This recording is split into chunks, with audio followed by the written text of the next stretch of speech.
다음날 눈을 뜨니까 기분이 나쁘더라고요. 진 것 같은 거예요. 도망쳤다는 게 너무 자존심이 상하는데 하나 더 걸리는 게 저를 전도했던 언니가 다니는 교회잖아요. 근데 그 언니가 순진해가지고 이상한 데 빠진 것 같은 거예요.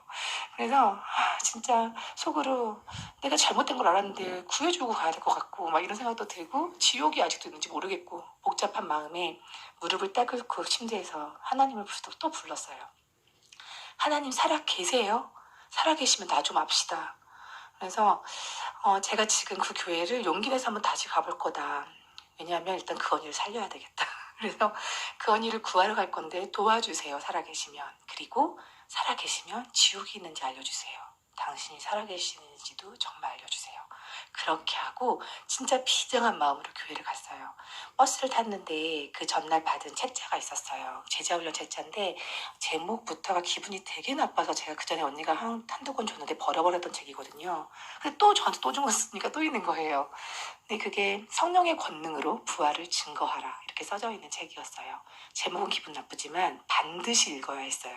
제가 1시간 뒤에 도착해야 할 그 교회에 대해서 알 수 있는 내용이 여기 있을 거거든요. 그래서 이 사람들이 아무것도 성경도 안 읽어보면 나한테 뭔가 이렇게 설득해서 나를 뭔가 넘어가게 하려고 한다면 나는 방어를 해야 되니까 내용을 알아야겠더라고요. 그래서 내용을 읽기 시작했는데 재밌는 거예요. 에스겔서가 이렇게 중간에 나왔는데 그 내용이 천사가 전쟁 일으켜가지고 하나님하고 싸웠는데 결국 져서 내려와서 마귀가 됐네요. 그게 저의 그 호기심을 되게 자극을 하면서 너무 재밌다 하고 읽다가 로마서 말씀 앞에서 딱 서게 된 거예요. 그 말씀, 에스겔서를 써놨던 이유가 로마서 말씀 앞에 세우려고 했나 할 정도로 그 말씀이 선명하게 보였어요. 천사장이었던 제가 죄를 지어서 마귀가 된 그 내용이 재밌다고 넘어간 로마서 말씀에는 어떤 게 써져 있었냐면은 모든 사람이 마음에 하나님을 두기 싫어하며 이와 같이 모든 사람이 죄를 지었고 사망에 이르렀다. 이런 내용이었거든요. 근데 이게 마귀에 대한 내용이어야 되는데 제 내용인 거예요. 마음에 하나님 두기 싫어한 거 나 맞고 그리고 죄를 지은 사람은 사망에 이른다고 했는데 그 죄를 내가 지었다는 게 맞다면 죽는 게 맞는 거예요. 암에 걸려 죽는 줄 알았는데 죄를 지어서 죽는다고? 이게 제가 조금 의아했는데 덮어버린 게 아니라 굉장히 가슴이 뛰더라고요. 모든 사람이라는 단어가 저를 가슴에 뛰게 했어요. 내가 아무리 도망가려고 해도 모든이란 단어에서 도망갈 수가 없는 거예요. 그냥 포함이 내가 돼 있네. 이게 깨달아지니까 다시 정독을 해야겠다고 맨 앞장부터 읽었어요. 거기에는 사도행전 17장 30절 31절 말씀이 있었어요. 거기에는 하나님께서 심판한 날을 이미 작정하셨다는 말이 나와 있었고 그리고 그래서 모든 사람에게 회개하라고 명하셨다고 나와 있었어요. 죄를 지었으면 회개해야겠지. 그 다음에 더 놀라운 말이 있었는데 모든 사람들이 하나님께서 친히 믿을 만한 증거를 주셨다. 근데 그 증거는 저를 죽은 자 가운데서 다시 살리신 것으로 그 저르의 주인공이 예수님인 거예요. 제가 깜짝 놀란 거는 그 전날 교회 가면서 사람들하고 조금 얘기할 때 저는 목적이 하나 있었거든요. 지옥이 있는 줄 알아야겠고 하나님을 알아야겠다였어요. 저한테는 예수님은 관심 밖이었거든요. 그런데 예수님이 하나님의 아들이란 거는 익히 들어 알고 있지만 하나님의 아들 정도가 저를 해줄 수 있는 건 없고 하나님이 해줄 수 있겠지. 하나님을 알아야 되는데 예수님 얘기하니까 실망이 이만저만한 게 아니었거든요. 하나님까지 가려면 단계가 필요한 거야? 이게 저는 급해 죽겠는데 하나님은 오늘 당장 알 수 없는 건 거예요. 그런데 여기에선 하나님께서 주신 증거가 예수의 부활 사건이라고 나와 있는 거예요. 그래서 이거를 알아야지만 하나님이 살아계신다는 거를 알 수 있겠다는 생각이 바로 그 말씀에서 들었어요. 예수가 부활했나 진짜로? 그거 그냥 지어낸 얘기 아닌가? 이 생각을 하는데 머릿속에서 스쳐 지나간 게 BC와 AD였어요. BC와 AD의 주인공이 예수라는 거를 제가 알고 있었더라고요. 나는 하나님을 믿은 적이 없는데 그걸 알고 있었더라고요. 너무 놀라서 AD가 뜻이 뭐였지 하고 막 찾았는데 AD가 그리스도의 해인 거예요. BC를 봐도 예수가 있고 AD를 봐도 예수가 있는 거예요. 어떻게 예수라는 인물을 기준으로 우리가 다 지구촌 모든 사람을 통용하는 날짜를 쓰고 있지? 이게 제가 처음에 이게 너무 가슴이 쿵 하고 내려앉는, 어떻게 그럴 수가 있지? 예수가 뭔데 도대체?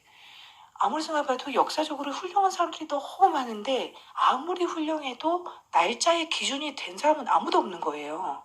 그런데 기껏 와서 했다는 게 하나님이라고 정신 나간 소리 했다가 죽었다는 그 예수를 기준으로 날짜가 지금 세워졌고 나는 그 날짜 안에 살고 있다는 게 느껴지니까 예수가 진짜 부활했나 보다. 그러면서 제가 이제 네이버를 더 검색해 봤어요. 아직 이걸로는 부족하니까.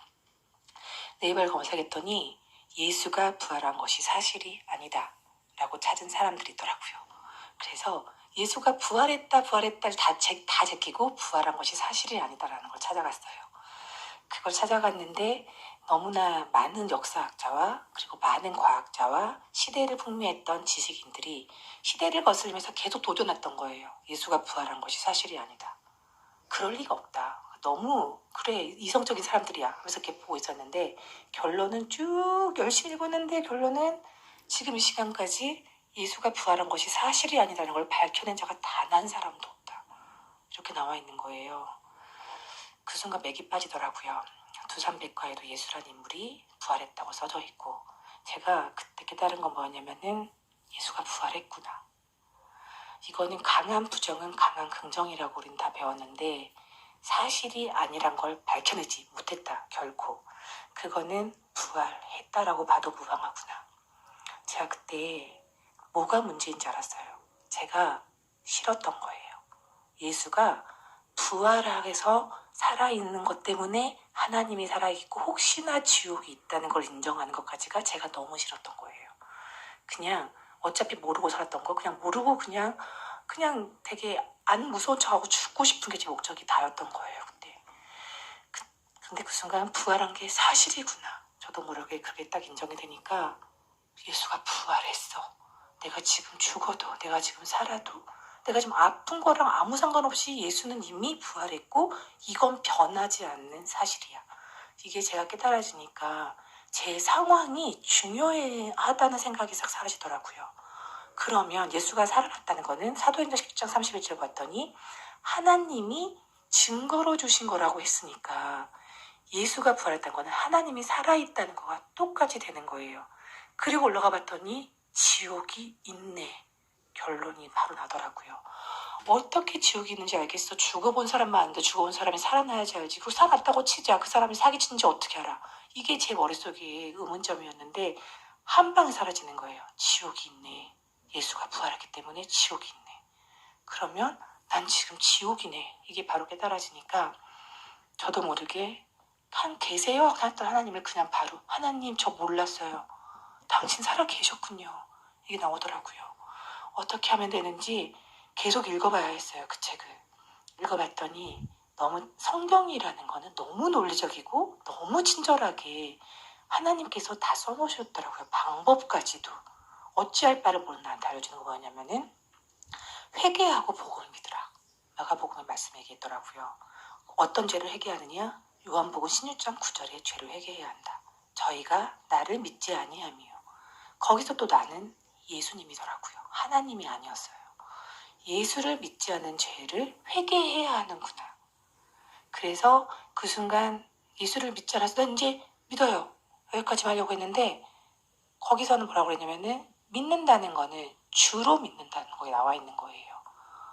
주인이라는 단어가 저를 많이 놀라게 했어요.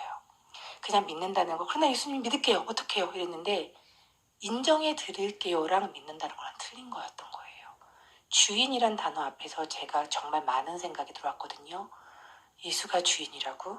하나님께서 우리가 이 땅에서 지정해준 주인이 예수라는 거예요. 나는 주인이 누구지? 나더라고요. 그냥 나였던 거예요. 저는 제가 착한 일을 나름 많이 해가지고 제 기준에서는 제가 만약에 뭐 그런 게 있어도 천국 갈 거라고 막연하게 생각했던 것 같아요. 그런 게 있으면 천국 가지 않을까? 그런데 여기서는 예수가 주인이어야 한다는 거예요. 로마서 말씀에서 바로 이어진 거 뭐였냐면은 입술로는 예수를 주인으로 고백하고 마음으로는 하나님의 능력으로 예수님을 부활시킨 것을 믿어야 한다. 그러면 구원을 받는다. 제가 곧 가야 할 곳이 지옥이었는데 구원을 받아서 갈 수 있는 천국을 가는 방법이 그거라고 나와 있는 거예요. 그리고 그 밑에 친절하게 예수님이 이 땅에 오신 목적이 나와 있었어요. 14장 9절 로마서 말씀, 죽은 자와 산 자의 주가 되려 하심이니라. 이분의 목적이 그렇다는 거는 제 생각이 더 이상 들어갈 수가 없는 거예요. 하나님이 살아계신다는 게 예수님이 부활했다는 걸 내가 인정이 되자마자 그냥 반박할 수 없는 사실이 되어버렸고, 그러면 나는 결국은 나를 지으셨다는 하나님의 명령을 따라야 되는 존재라는 게 바로 알게 됐는데, 이분의 명령은 어려운 게 아니었어요. 예수를 주인이라고 고백해. 그러면 하나님의 자녀가 되는 권세를 주신다는 거죠. 제가 거기서 천국을 가는 게 목적이 아니었는데 천국을 가야 된다는 걸 바로 본능적으로 알게 됐고, 천국을 갈 수 있는 유일한 방법은 예수님을 주인으로 만난다는, 믿는다는 그런 방법이라는 걸 알게 됐어요.